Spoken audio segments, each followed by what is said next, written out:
Nous nous trouvons maintenant. C'est sûr en français, c'est ça? J'ai oublié. On se trouve Sefer Shoftim Perek Vav. Historiquement, on est dans la période qui suit Yehoshua et donc la conquête de la terre d'Israël et son partage, et avant l'avènement de la royauté avec Shaoul et David. C'est-à-dire qu'entre Sefer Yehoshua et entre Sefer Shmuel. Très bien. Cette période-là est truffée de tumulte. Pourquoi? Comme ce que dit le Navi à la fin du Sefer, En melech be'Israël ish hayashar be'enav ya'aseh. Sans un roi à notre tête, ish hayashar be'enav ya'aseh, chacun se comporte et sans forcément avoir une direction, et donc ça fait beaucoup de problèmes, beaucoup de avérotes. Par contre, je répète, c'est bien aussi pour nous de le répéter parce qu'on a arrêté quand même depuis 2 semaines.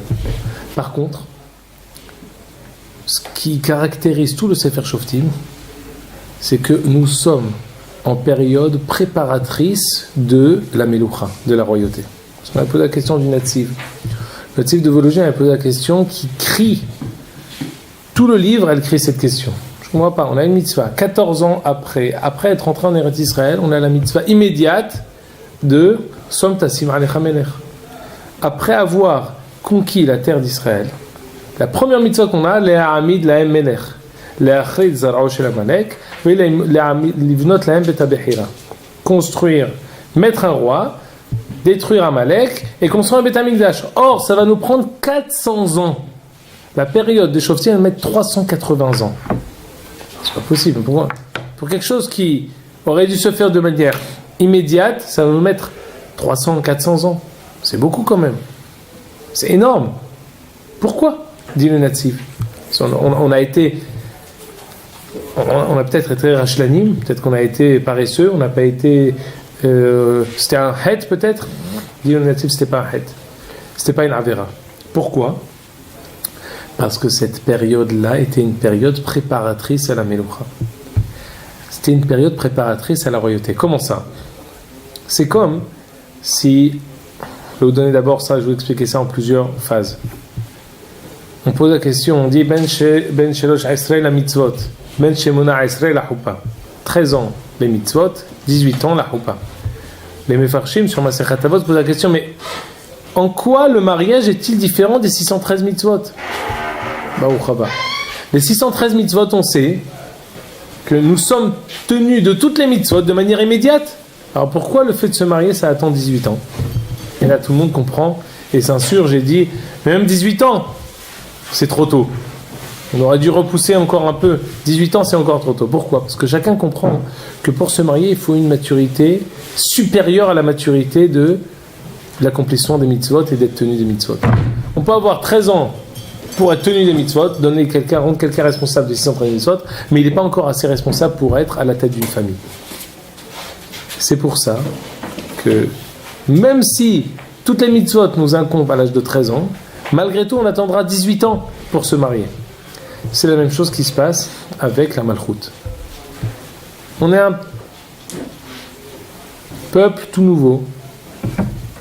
On a besoin, avant de mettre à notre tête un roi, chaque chevet a besoin de s'exprimer. Chaque chevet a besoin d'éclairer le peuple d'Israël de sa lumière qui lui est particulière. C'est pour ça qu'Agmar dans Souka Kafhet dit El necha kol shevet veshevet mi Israël shelo ha'amid shofet. Il n'y a pas, on va avoir beaucoup de shoftim. Chaque chevet, chaque tribu, elle a eu un shofet, un dirigeant qui a été issu de sa tribu et qui a dirigé. Pendant ces 400 ans, en fait, chaque chevet va mettre au monde, va produire un dirigeant. De telle sorte que chaque tribu, pendant un moment, une fois ce sera la tribu de Ménaché, comme ce qu'on va lire aujourd'hui avec Gid'on. Une fois ça va être la tribu de Yehuda avec Otniel ben Kenaz. Chaque fois il va y avoir un nouveau chevet qui va engendrer un dirigeant. Et en fait, pendant un moment de l'histoire, ce chevet-là, il va être il va pouvoir être la personne qui sera au-dessus, qui sera sous la tutelle de personne, il vous pourra éclairer sans aucun dérangement de sa lumière particulière. Il n'a pas fait un peuple, il a fait Yaakov avec 12 Shevatim. Il a fait un peuple avec 12 couleurs. Pour pouvoir permettre à chaque Shevet d'éclairer de sa couleur, on a besoin d'abord de mettre chaque Shevet avec un chauffet, et ensuite, la royauté, elle arrivera. De telle sorte, comme si on dit, je vais faire la Aliyah, fais-la tout de suite. Ça se prépare. Comme toute mitzvah qui se prépare. Quelqu'un qui ferait une mitzvah sans la préparer, c'est un manquement dans la mitzvah. Pourquoi ? Parce que la préparation, elle permet la viabilité de la mitzvah. Si je le fais d'une manière où je ne vais pas pouvoir avoir de continuité dans la mitzvah, la préparation, elle fait. Quand est-ce qu'ils ont commencé à Israël à mettre et à établir un roi ? Le lendemain où Yehoshua est mort. Quand ? À partir de maintenant. Ça leur a mis 400 ans. Ça leur a mis 400 ans d'établir un roi. Question, pourquoi vous avez attendu autant de temps ? Réponse, ça a commencé dès le début. Mais ça a mis du temps. C'est pas quelque chose qui se fait de manière immédiate. Mais c'est que la finalité, quand il y a eu là, ces rois, il y a quand même eu toutes ces tribus qui ont disparu, ils se faisaient la guerre entre eux. Quand ? On a préparé quoi ? Quand ? Pas du tout, au contraire, non, pas du tout. Attention. Parce que on a, comme toute situation, c'est le machel avec lequel j'ai commencé, je pense qu'il est à propos. Un enfant de 13 ans à 20 ans, il est entre deux chaises. Et son Yetzerara s'est réveillé, il a une attirance pour les filles, mais il ne peut pas encore se marier. Alors, ça crée des situations qui sont délicates. C'est la même chose qu'il va y avoir. On a une situation où on n'a pas encore la possibilité d'avoir un roi, mais on a une situation où on a besoin de se préparer à la royauté.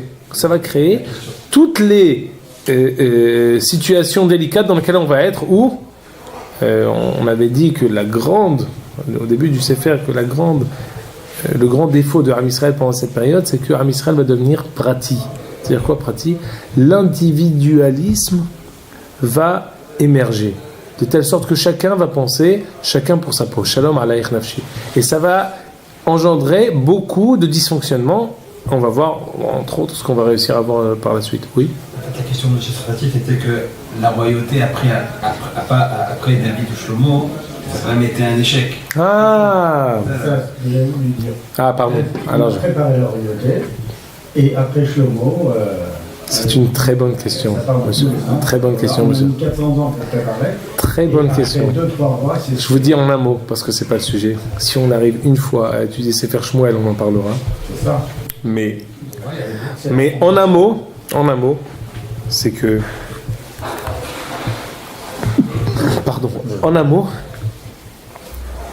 on a eu un moment où, dans le langage du Zohar, Siara Beishlemuta, on a eu la pleine lune constante. C'est-à-dire, on a tutoyé la perfection.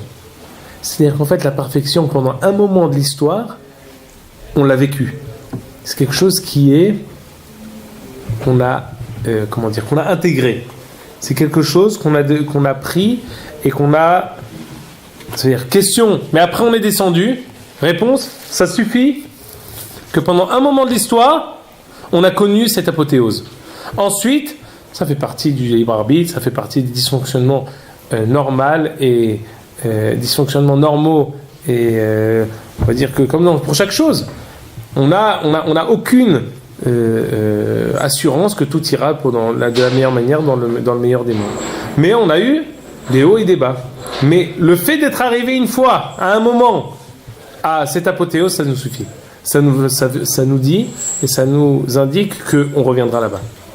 Maintenant, vous dites, mais comme on n'a pas réussi, c'était pas la peine. Pas du tout.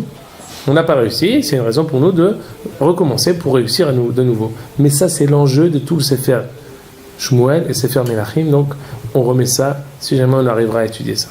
On revient maintenant au Sefer Shoftim. On est maintenant, si on avait expliqué longuement avec Déborah et Barak, que Déborah et Barak, avec la Shira de Déborah, c'était aussi un aboutissement. C'est en fait l'aboutissement de tout la sortie d'Égypte. Pourquoi ? Parce qu'on a eu la sortie d'Égypte, Matan Torah, l'arrivée en Eretz Israël,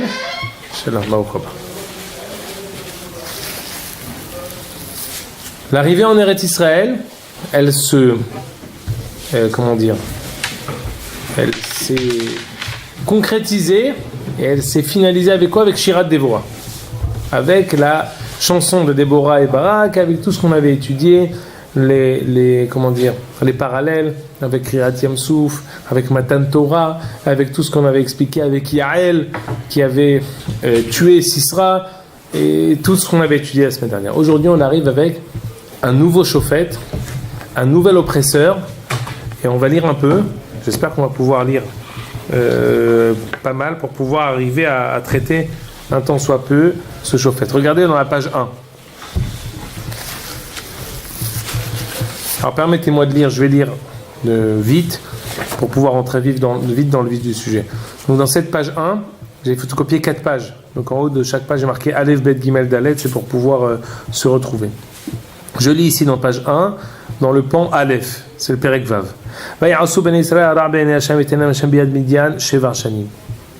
Am Israël et maintenant va retomber dans ses travers et va faire le mal.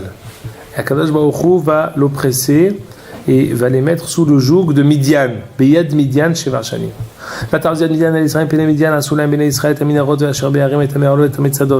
Am Israël va fuir devant Midian, ils vont devoir construire des grottes, des cachettes pour pouvoir s'enfuir de Midian. Qui va s'associer à Midian pour oppresser Am Israël? Également Amalek. C'est Midian et Amalek.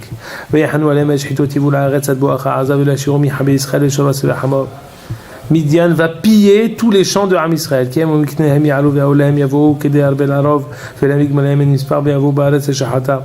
Ils étaient une multitude, les soldats de Midian, et de manière fixe, ils pillaient, prenaient toutes les récoltes de Am Israël. Vaïdal Israël me'od mi pene Midian. Am Israël s'est énormément appauvri à cause de Midian. Vaïzakou ben Israël Hashem, en étant arrivé au fond de la bouteille, au fond du trou, Am Israël ne trouve autre sauveur que Akadosh Baruch Hu. Que une fois qu'ils sont tombés, Vaïdal Israël me'od, Vaïzakou. Maintenant, le fait que Am Israël était très pauvre, c'est pas seulement une pauvreté matérielle, c'était aussi une pauvreté spirituelle. Am Israël était très très très pauvre. Plus on s'éloigne de Moshe Rabbeinu et de Yehoshua, plus on descend de Madriga. On descend et on descend. À tel point que le Moshiach, le sauveur qu'on va voir maintenant, ça va être Gidron. Et Gidron est appelé dans la Gemara de Rosh Hashanah Kallei Olam. Dit Moshe ve'Aaron bechoanav ou Shmuel bekoreh shemo. La Torah va comparer 3 Hamourei Olam à 3 Kallei Olam. Hamourei Olam, les très grands de ce monde, c'est Moshe, Aaron et Shmuel. Et les légers de ce monde, c'est qui? Gidron, Yiftah, c'est des légers. Maintenant, Kallei Olam, c'est la traduction de la Gemara, c'est pas, je me permets d'avoir un jugement de valeur sur eux, elle les appelle Kallei Olam. Kal, c'est léger. Léger par rapport à Moshe. On a les dirigeants qu'on mérite, pas seulement on est méchant, alors on a des méchants. On a la situation et le niveau spirituel qu'on a est léger, on a des dirigeants légers. Mais attention, on a dit en introduction que tous les shoftim sont des... Ils font partie de ceux qui transmettent la Torah, ils font partie des maillons de la chaîne de la transmission de la Torah de Moshe jusqu'à aujourd'hui. C'est-à-dire qu'on a dit qu'il y avait 2 manières de pouvoir sauver Am Israël. Ou le sauver avec la gvoura de la Torah, et après faire la guerre, ou alors avoir une gvoura, une force et une bravoure de guerre, et en même temps, avec cette bravoure de guerre, Akadosh Baruch Hu nous rentre, nous inclut dans la transmission de la Torah et nous donne la possibilité d'être parmi les Ma'atikei Hashemora. Vayi kiza'aku ben Israël Hashem alodot Midian. On va voir ici que ça va se faire en 2 temps. Am Israël criait, priait à Kadosh Baruch Hu. Vaishlach Hashem Ishnaviel ben Israël. Kadosh Baruch Hu a envoyé un prophète. Il a envoyé un prophète. Qui était ce prophète? On va le voir tout de suite. Je vous ai sorti d'Égypte, je vous ai sauvé de tous vos oppresseurs. Je vous avais dit de ne pas faire la avodah zara et vous ne m'avez pas écouté. un prophète. Le Ralbag dit que c'était le même Navi, d'autres qui disent que c'était un ange.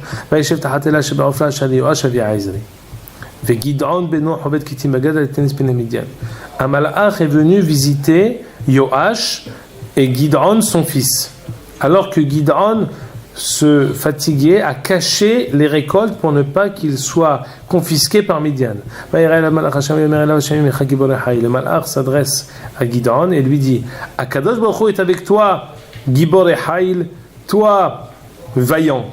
Gid'on Adoni veyesh Hashem imanu velama tzat mekolot ve'ayikon niflotav Hashem peru lanu avotenu lemor anu mitzrayim ya'anu Hashem atan et Hashem Hashem yitenu michaf Midian ve'yifenu elo Hashem melech bechoach hazeh u'shat Yisrael mikaf Midian elo shel aticha. On va tout de suite traduire ces psukim-là, où Gid'on s'adresse et lui dit: mais tu me nommes pour pouvoir sauver Am Israël, mais qui suis-je? Et où sont tous les miracles? Quand le lui dit: écoute, je t'ai choisi. Il va lui répondre Gid'on au malach: Vayomer elav bi Adonai bama oshi'at Israël. Comment tu veux que je sauve Am Israël? Inni alpi al dal bimnashe. Je suis la plus petite famille de Ménaché, je suis le plus jeune de la famille de mon père. T'inquiète pas, je serai avec toi. Très étonnant. Quel est le mérite de Gid'on? Avec quelle force Gid'on va réussir à sauver Am Israël? Et on va voir qu'effectivement il va réussir à les sauver. Je fais encore une dernière chose. Regardez dans la page d'Alet. On est toujours page 1, dans le 4e pan. Quand de manière effective Gid'on va s'atteler à faire la guerre contre Midian, la nuit d'avant, écoutez bien, c'est extraordinaire, la nuit d'avant, il va aller en espion. Il va aller dans les terrains de Midian en espion pour écouter ce qui se dit, pour écouter qu'est-ce que se disent les guerriers les uns entre les autres. Regardez, Vaïbala ila Aru, Veomer elav Hashem kumret b'machane ki netativ biyadecha. Le Mokho dit à Gid'on: vas-y, descends, tu peux faire la guerre. Si tu as peur, descends, écoute ce qui se dit là-bas à Midian. Ensuite, quand tu écouteras ce qui se dit là-bas, t'inquiète pas, tu auras toute la confiance pour pouvoir mener cette guerre à bien. Il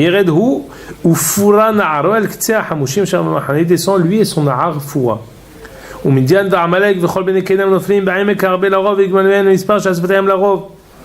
Alors que Amalek, Midian sont tous prêts à faire la guerre, Gid'on et son na'ar arrivent à être en espion. Écoute ce qui se dit là-bas dans l'armée de Midian. L'un raconte à l'autre un rêve qu'il a rêvé. Vayomer. Et ça, c'est Gid'on qui entend deux soldats qui parlent entre eux. Il dit: tu sais ce que j'ai vu dans mon rêve? Halom halamti. Lehem se'orim. Je vois un gâteau, un bout de pain d'orge, mithaper bemahane Midian, qui tombe, qui tourne, qui dégringole.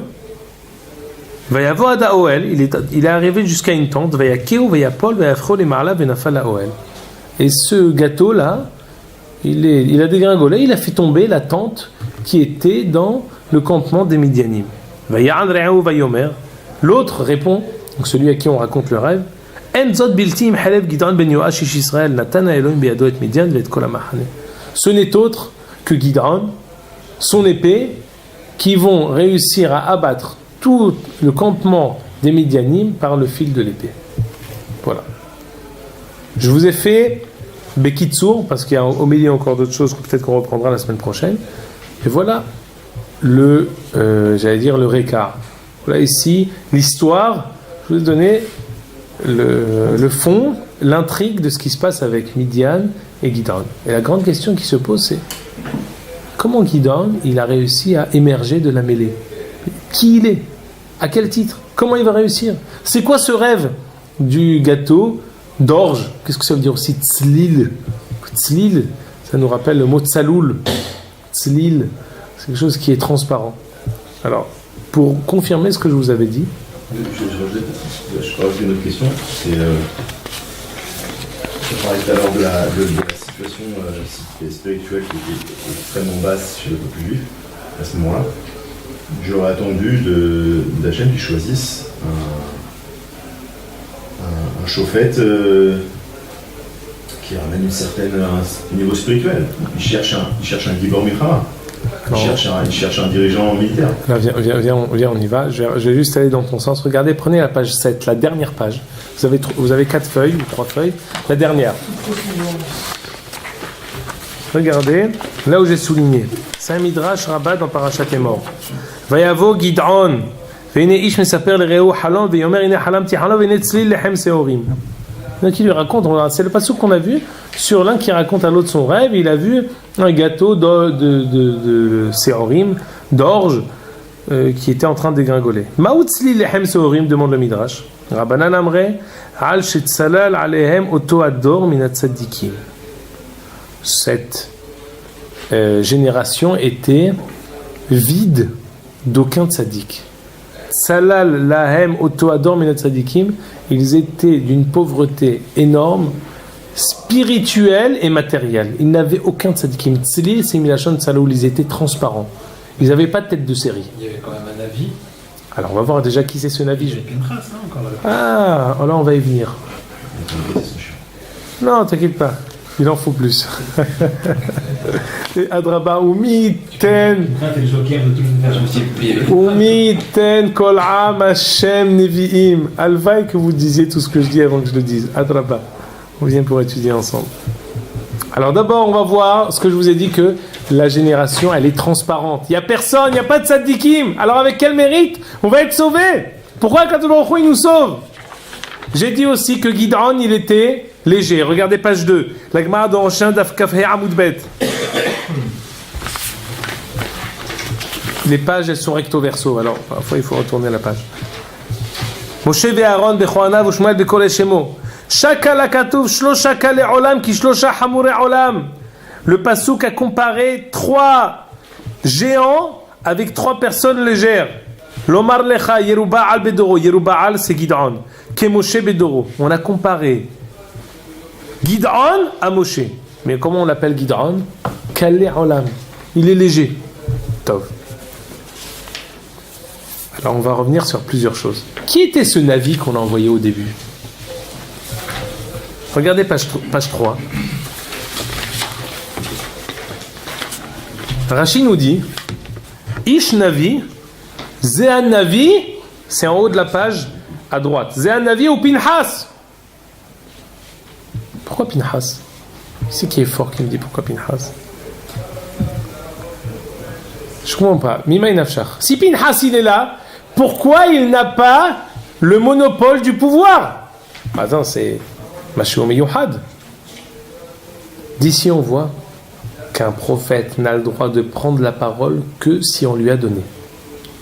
Pourquoi pourquoi Pinhas il apparaît maintenant et pas avant et pas après? Parce que Pinhas, c'est l'homme de la situation contre Midian. Qui c'est ici notre oppresseur? Midian. Qui c'est qui a tué Cosbi, Batnessi, Midian? Qui c'est? C'est Pinhas. Pinhas contre les Midianim, c'est lui qui gagne. Celui qui est venu pour les éveiller à la Teshuvah du temps des Midianim, c'est Pinhas. C'est pas lui qui va faire la guerre. Pinhas, il est Béchev et Al-Ta'asé. Ouais, il l'a fait.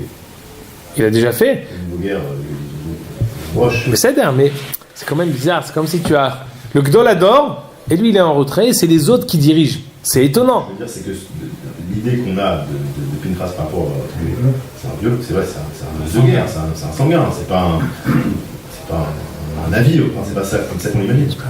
Ineni noten lo et beriti shalom. C'est un sanguin. Non, mais bon, son assez, son acte, il est. Kanaim pogaim bo. On avait besoin d'un Kohen avec le sang chaud. Un sanguin. Mais c'est quelqu'un qui a eu le sang froid de réagir à un blasphème à Moshe Rabbeinu. Mais ici, il revient en jeu. Pourquoi? Pour élever Am Israël. Alors maintenant, on commence à rajouter des pièces au puzzle. Am Israël n'a pas de tzadikim. le seule personne qui émerge, c'est Pinhas. Pourquoi il apparaît maintenant? Parce que c'est lui qui sait gérer les situations avec Midian. Très bien. Mais Ribono Shel Olam, pourquoi on a été sauvé? Si vraiment on est Dalim ve'Evionim, on n'a pas de tzaddikim, alors par quel mérite Akadosh Baruch Hu nous a sauvés? C'est quoi le mérite? Alors là, on va voir. J'ai dit plusieurs fois, c'est l'essence du Sefer Shoftim. Quand on n'a pas de mérite, c'est le moyen pour nous d'approfondir la Ségoula. J'ai ramené plusieurs fois quelle est l'explication de la Ségoula. La Ségoula, c'est l'alliance profonde que Akadosh Baruch Hu a contractée avec nous, qu'on soit tzadikim ou qu'on ne soit pas tzadikim. On doit être tzadikim. Parfois, notre tzidkout n'apparaît pas à l'extérieur. Et alors, qu'est-ce qui va faire qu'Akadosh Baruch Hu nous préserve? Ce qu'on appelle la Ségoula. La Ségoula, vous pouvez dire, au lieu du mot Ségoula, vous pouvez dire une force intérieure que Akadosh Baruch Hu a insufflée en nous, et elle nous est la plus propre au monde. Ça fait partie de notre génotype. C'est dans l'ADN. Enfin, alors, tu m'as pris les mots de la bouche. C'est dans l'ADN de Am Israël. L'alliance que Akadosh Baruch Hu a contractée avec nous. Qu'on soit tzadikim, et c'est mieux, ou même si on n'est pas tzadikim.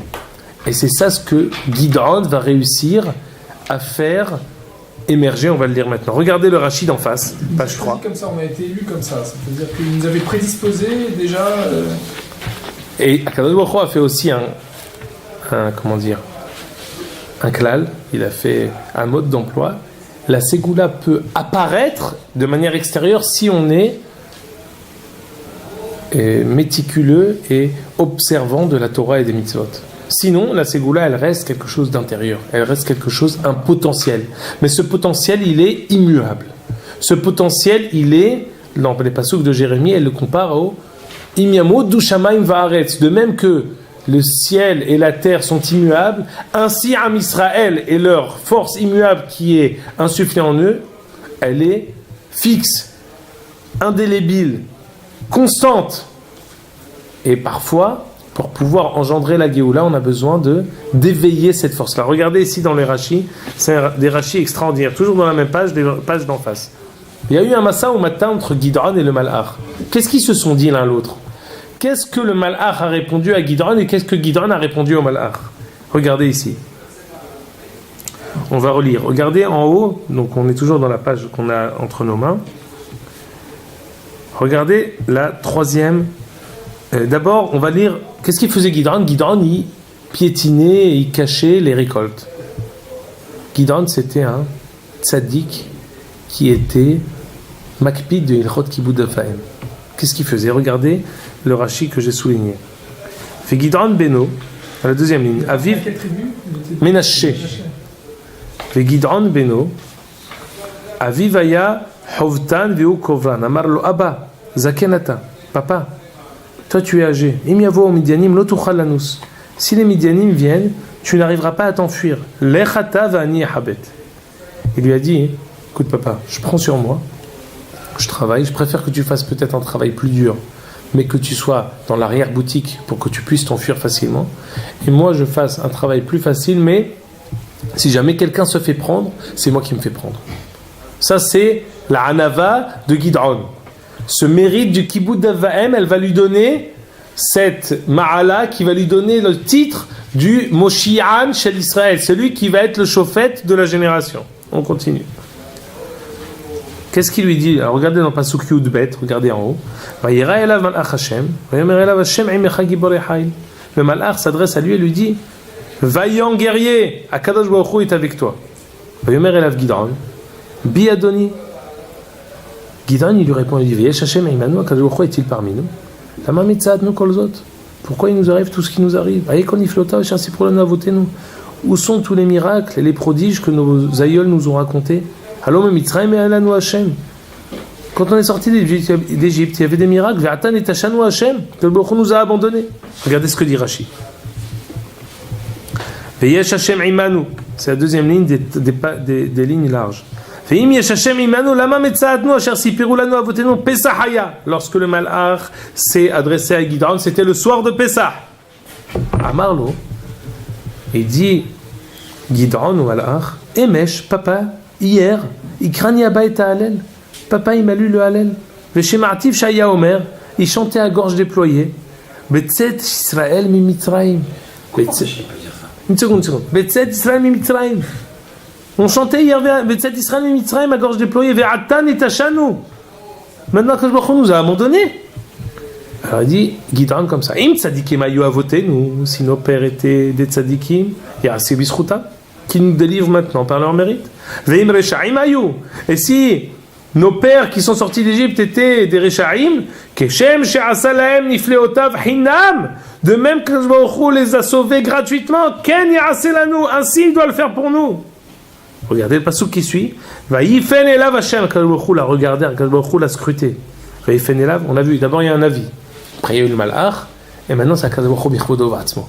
Vayifen elav dit Rashi, Akadosh Baruch Hu be'atzmo. Lech bechochacha ze, avec cette force-là, va et tu délivreras Israël. C'est quoi avec cette force-là, dit Rashi?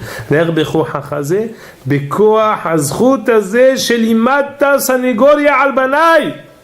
Tu as loué, tu as été le meilleur avocat de mes enfants, c'est toi qui seras le dirigeant. Celui qui sait raconter, celui qui sait louer les mérites de Am Israël, même s'ils sont Bediuta Tahtona, au fin fond de l'abîme, c'est lui qui sera le dirigeant. On a dit que la période des Shoftim, c'est une période où Am Israël, il est son dirigeant. Am Israël, il ne sait pas tellement vers où se tourner. Am Israël, il se perd dans des Averot. Am Israël fait Avodazara. Comment on va être délivré? Kadosh Baruch Hu, il envoie quelqu'un qui aimait la Metzrout, quelqu'un qui sait voir même au-delà des apparences la force immuable qui est en Am Israël. Et avec cette force-là, il arrive à les réveiller de leurs cendres et à les raviver. C'est ce qu'on avait dit qui s'est passé avec Boaz et Avimelech, Mahlon et Chilion. Avimelech, Mahlon et Chilion, ils sont partis d'Eretz Israël. C'est du temps des Shoftim. Ils ont quitté Eretz Israël. Mais on a le droit, quand il y a la famine, de quitter Eretz Israël. Dit le Passouk, Mahlon et Chilion sont appelés aussi Yoash. Pourquoi Yoash? Itiaesh mina Geoula. Dit Am Israël, Akadosh Baruch Hu, il ne va jamais nous délivrer. Rechaim comme on est, aucune raison qu'on soit délivré. Vient Boaz, il se marie avec Ruth. Vient Boaz, il fait des enfants. Vient Boaz, il est Melamed Srouz Am Israël. S'il y en a qui s'enfuient, lui il arrive, il se marie, il fait l'agriculture, il amène Ruth pour l'aider. Lui, c'est lui qui sera le chauffet. Celui qui est Melamed Srouz, même quand on croit que le dor, il n'est raouille de rien du tout, la génération est Rechaim. De manière extérieure, c'est pareil de Rechaim. C'est lui qui est apte à être celui qui va délivrer. Attendez, mais par quel mérite? On a besoin d'un déclencheur quand même. Alors je vais vous dire quelque chose d'extraordinaire. On revient au Tzlil Lechem Seorim. Regardez Bevakasha, page 4.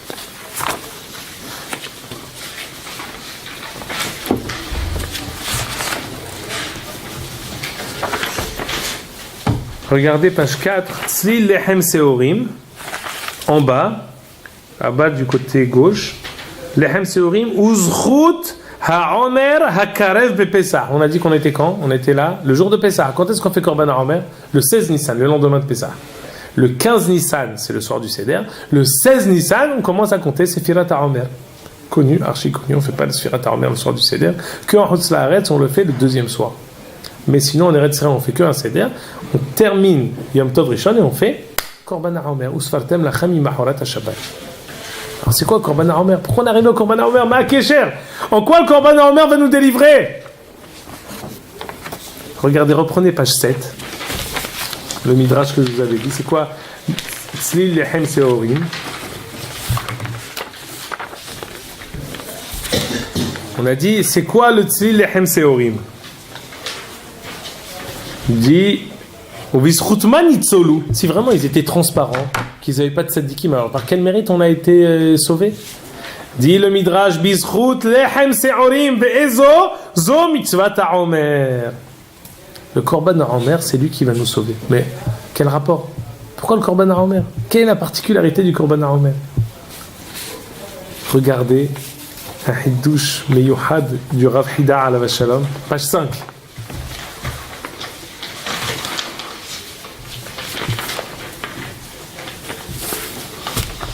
Midbar Kedemot, c'est un livre du Rav Hida. C'est un livre qui est un peu comme j'allais dire un annuaire, non pas un annuaire, c'est Al-Pi Seder Aleph Bet, et il ramène à chaque fois des mots, et il donne des commentaires autour de ces mots-là. Alors il a quelque chose sur le Omer. Regardez dans la haute tête, page 5. Omer. Michel, non, c'est pas ça, ne regarde pas. Amour Chazal, Bekama Mekomot. Ki mitzvat Omer, Machnia Amalek. La force du Omer, c'est celle qui gagne Amalek. Bon. Val Pasuk, Veinet Tzlil Seorim. Également, le Pasuk de Tzlil Lechem Seorim, on a gagné. On a dit qu'il y avait Midian et Amalek qui étaient ensemble. Qu'est-ce qui va réussir à vaincre Midian et Amalek? C'est le Korban HaOmer. On n'a pas encore expliqué. Veyesh Tirmoz, il y a même un remez à ça. Le Omer, Aïn, remez l'Esav. Memresh, Gematria Amalek, l'Echniam. Donc le Omer, par définition, il a la force de battre Amalek. Il a la force de vaincre nos ennemis les plus terribles. Quel est le rapport? Où c'est qu'on a vu que le Korban HaOmer a déjà fait un tabac et a déjà gagné des ennemis terribles et jurés? Alors, on avait vu aussi au temps de Yoshua, on avait fait des choses extraordinaires. Je vais vous le dire, unique. Pour ça, il faut faire un précis historique. On sait, Bekitsura Kitsurim, au temps de Mordechai et Esther, on sait que Esther a décidé, après que la Gézéra terrible soit tombée sur Am Israël, que tous les Juifs des 127 provinces devaient être exterminés, Esther a décidé tout de suite, ça devait être dans un an, c'était encore dans 11 mois, elle a décidé, en Nissan, Mordechai lui dit tout de suite, tu vas agir, nous on va jeûner. Cette même année c'était le 14, 15 et 16 Nissan. Am Israël a jeûné 3 jours. Am Israël n'a pas fait le Seder. Esther est rentrée en jeu et a demandé à Hachvérosh d'organiser un repas avec elle et Haman. Très bien, c'était le premier jour. Le lendemain, il dit écoute, on refait la même chose le lendemain. En attendant, Balaïlaou Nadedashinat Amelech. Il n'arrivait pas à dormir la nuit du 14 au 15. Genre, je dirais Bono Shel Olam. Pourquoi elle veut inviter Haman? Pourquoi elle l'a invité? Mais c'est moi le roi. C'est moi son mari. Mais pourquoi elle l'invite? Il se gratte la tête, il se retourne dans son lit toute la nuit, il n'arrive pas. Dit Rashi Balaïlaou 15 Nissan. Le 15 Nissan, la nuit, c'est quoi la nuit? C'est le 15 Nissan, c'est la nuit de l'Ela Seder, il n'arrive pas à dormir. Il dit bon, amenez-moi Sefer HaZichlonot Divrei Hayamim, amenez-moi les histoires magnifiques du roi et de des gens qui lui ont fait du bien. Peut-être qu'il y a quelqu'un qui me veut du mal, je ne suis pas au courant, peut-être qu'il y a quelqu'un qui doit faire du bien et je ne lui ai pas payé la monnaie de sa pièce. Et on lui dit, écoute, il y a quelqu'un qui t'a fait beaucoup de bien, il s'appelle Mordechai, il t'a sauvé d'un complot de Bigtan Vateresh, c'est pas possible. C'est vrai? Appelez-moi Haman. Haman, qu'est-ce qu'on fait pour quelqu'un qui a fait du bien? Sous, le cheval du roi, on le fait, Amelech Hafez Bikaro, personne extraordinaire. Et écoute, tout ce que tu as dit, Asechem et Mordechai à Yehudi. Qu'est-ce qu'il fait? Il y va le lendemain. Il cherche un peu au Beth Medrash. Je cherche un certain Mordechai, il le connaît très bien. Il n'arrive pas à essayer de se frayer un chemin, Beth Midrash plein. Il voit Mordechai qui fait un shiur. De quoi il parle? De quoi il parle? Il est en train de nous apprendre comment on fait Korban HaOmer. Comment ça? Il dit oui. Je ne comprends pas, je vous ai fait une Gézéra que vous allez tous être exterminés. Mordechai dit Kshiban et Beth Amikdash, lorsque Beth Amikdash sera reconstruit, ce soir, on fera le Korban HaOmer. C'est quoi le Korban HaOmer? C'est de prendre de l'orge, de la, comment dire, de la Liktsor et Ketzira, de moissonner, et après de l'amener sur le Mizbeah. Haman, il entend ça, il ne sait pas de quoi il s'agit, mais qu'est-ce qu'il me parle du Beth Amikdash, Kshiban et Beth Amikdash? Mais il est fou. Bon, en tout cas, où tu es Mordechai? J'ai besoin de te prendre, viens vite. J'ai besoin de te prendre sur le cheval du roi. J'ai besoin de te faire plein de choses. À ce moment-là, Haman, il dit à Mordechai, une poudrée de d'orge a vaincu les 10 000 pièces d'argent que j'ai achetées, que j'ai données à Hachvérosh pour vous exterminer. Regardez comment c'est écrit dans la Gemara de Megillah, c'est page 6. Megillah Tetzain Amoud Aleph.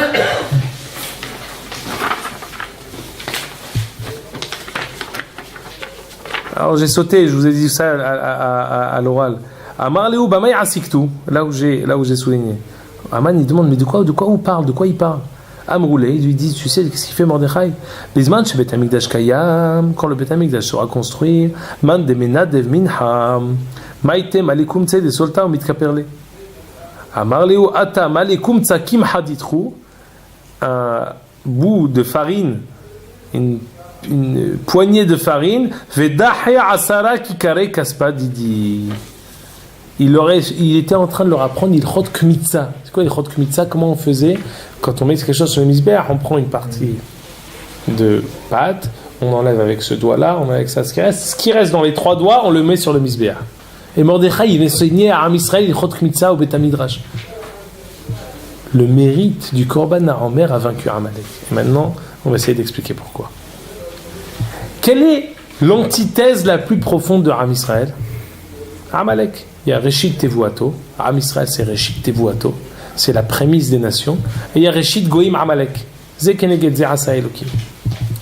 Qu'est-ce qui exprime la ma'ala de Am Israël, la qualité de Am Israël la plus profonde? Le fait que même si on n'est pas méritant, même si on ne fait pas des mitzvot, Akadosh Baruch Hu, il nous a choisis. Akadosh Baruch Hu, il nous garde. Akadosh Baruch Hu, il nous préserve. Akadosh Baruch Hu, il a fait une alliance avec nous. Comment ça s'exprime, ça, par exemple? C'est quoi le Korban HaOmer? Korban HaOmer, c'est Orim. Ma'achal Behema. C'est quoi Ma'achal Behema? Qu'est-ce que mangent les animaux? Ils prennent de l'orge, c'est pas quelque chose. Un homme, il prend du blé. Ce qu'on prendra à Shavuot quand on recevra la Torah. Jeté à l'Echem. Mais en attendant, quand on sort d'Égypte, on fait quoi? On vient de sortir d'Égypte. On n'était pas méritant. On était comme les Égyptiens, on était idolâtres. Qu'est-ce que caractérise le Korban HaOmer? C'est que même la facette la plus basse, même la chose la plus basique, même la partie la plus basse de Am Israël, elle monte sur le Misbéach, elle arrive à vaincre Amalek. Qu'est-ce qui vainc? Qu'est-ce qui arrive à gagner Amalek? C'est pas nos mérites. Le fait même que Akadosh Baruch Hu nous ait choisi, cette appartenance la plus profonde avec Am Israël, cette antithèse totale, ce nigoud le plus profond avec Amalek, c'est ça ce qui nous permet de le battre. C'est ça ce qui nous permet de le gagner. Comment on arrive à exprimer? Par le Korban HaOmer. Ce même Korban HaOmer qui a réussi à gagner Haman, c'est ce même Korban HaOmer qui va réussir à gagner Midian et Amalek du temps de Gid'on. C'est le tzlil lechem se'orim. On était Pessah. On a dit que c'est ce petit bout de quoi? D'orge. Ce gâteau d'orge est fait en fait allusion au Korban HaOmer. Le Korban HaOmer, c'est l'alliance qu'Akadosh Baruch Hu a contractée avec Am Israël. C'est la première mitzvah qu'on a accomplie quand on est rentré en Eretz Israël après le Korban Pessah. On a fait Mila, on a fait Korban Pessah, c'est la même mitzvah. C'est-à-dire on a fait la Mila pour pouvoir faire le Korban Pessah. Et juste après, on a mangé la nouvelle récolte après avoir fait le Korban HaOmer. La première mitzvah, pourquoi? Parce que maintenant c'est la mitzvah qui nous permet de prendre des prémices de Eretz Israël pour pouvoir faire ce Korban. Et on avait dit, quand on a étudié ce Sefer Yoshua, est-ce qu'on a une allusion à cet événement-là, que le Korban HaOmer il arrive à gagner Haman, il arrive à gagner Gid'on? On a une allusion à ça? C'est un Mishnah Moura. Il y a un Mishnah Moura ici? Helek. Je vais le trouver. Donc je vais le à la jeunesse. D'accord. On va faire la nasse à gauche alors.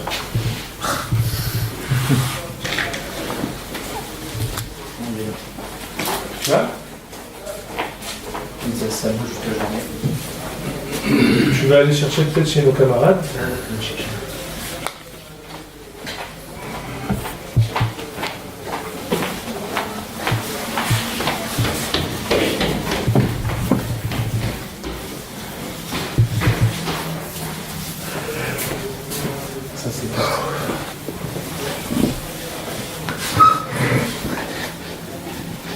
Je sais pas, attendant qu'il revienne, moi j'ai une question.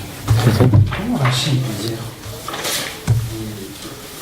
Mais alors, Mechila, tu comprends pourquoi hein? La force de Gid'on, c'était quoi? Les Lamed Srout. La force de Gid'on, on a dit, mais avec quel mérite? Justement, il n'y avait pas de mérite. C'était ça, notre mérite, qu'il n'y en avait pas. C'est la possibilité d'approfondir le lien indéfectible entre Akadosh Baruch Hu et Am Israël. Et ça arrive quand? Ça arrive justement quand on est pauvre de mitzvot.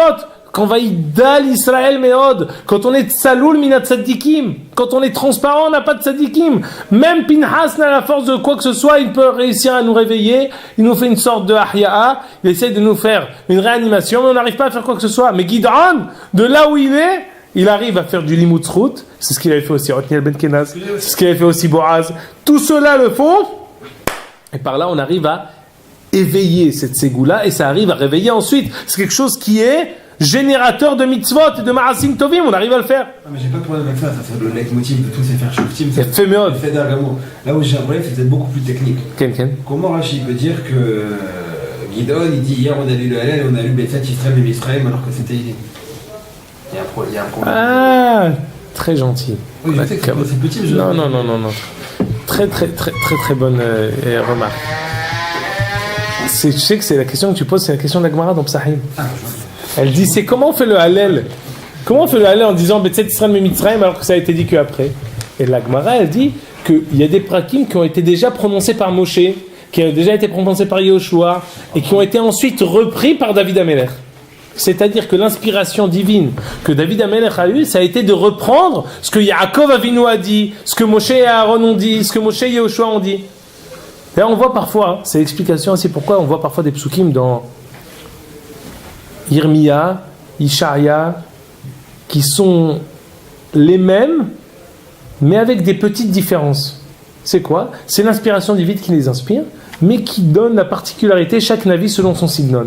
Mais il y a des prophéties qui sont les mêmes. Qu'Akadosh Baruch Hu, l'inspiration divine, elle est éternelle. Le fait qu'elle répète les mêmes choses, c'est bien une preuve que c'est une inspiration divine et unique qui vient du même Akadosh Baruch Hu. La preuve, c'est que ça ne change pas d'une personne à une autre. Juste, je vous dis ici, c'est quelque chose qu'on avait dit aussi à l'époque. On dit, écoutez bien, ici c'est la halachot Siman Tafsadi, c'est la halachot de Hol HaMoed Pesach. Ici dit le Mishnah Berurah.